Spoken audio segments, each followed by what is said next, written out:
Hi guys, welcome to my channel. Kapag guys, may tuturo naman ako sa inyo kung paano ayos ng heater. Ito guys, walang power at walang. Bago pong lahat guys, huwag kalimutang mag-like at mag-subscribe at i-click ang notification bell para updated kayo sa mga i-upload kong video. So guys, sundan nyo ako sa pag-ayos nitong heater para may matutunan din kayo. Kunting kaalaman guys, isishare ko lang sa inyo.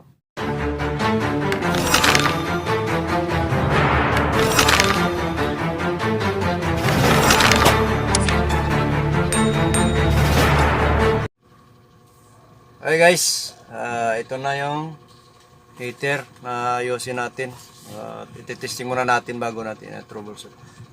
Tingin ko parang titest muna natin dito or baka dito sa adapter nya, dito sa lalim, dito sa cord. Pero gagamitan natin ng tester guys. Ito yung tester ko na i-set muna natin sa yun. Ito, hawakan natin sa aso ko, sa alaga ko. So guys,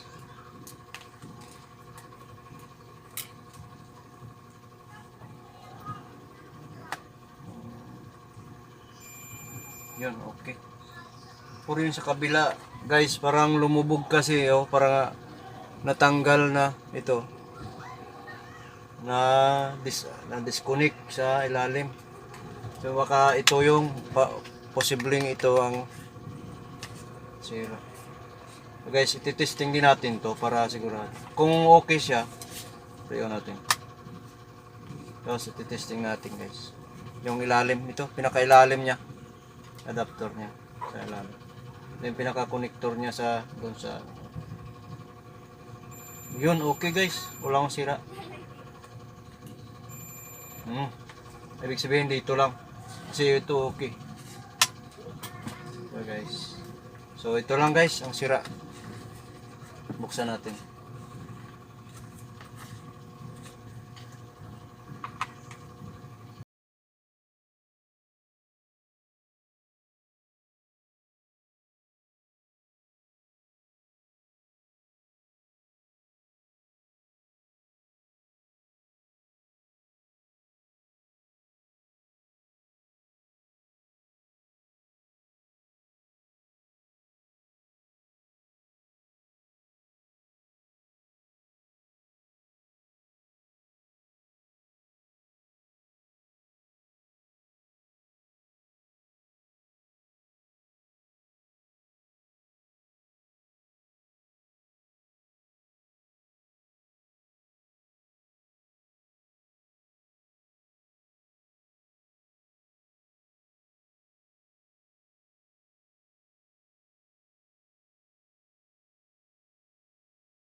So guys, titesting na natin kung may connection na ba. Kabila. Kabila. Guys, meron na.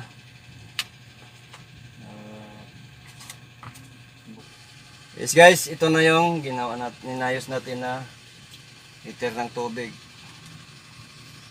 That's mama. Yeah. Let testing natin guys kung okay na ba. Ginawa natin.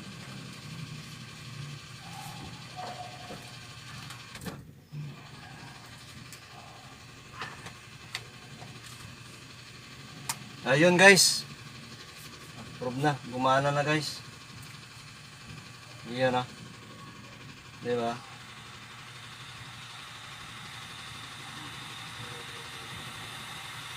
Oh, kumulo na guys.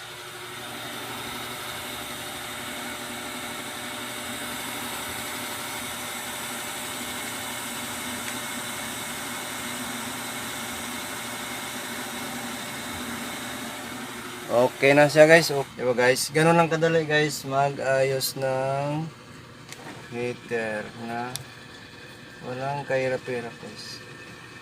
Diba guys? Kumulo na. Diba guys? Okay na. Thank you guys. Don't forget to like and subscribe and click ang notification bell para updated kayo lagi sa mga upload ng video guys. Thank you. Bye bye.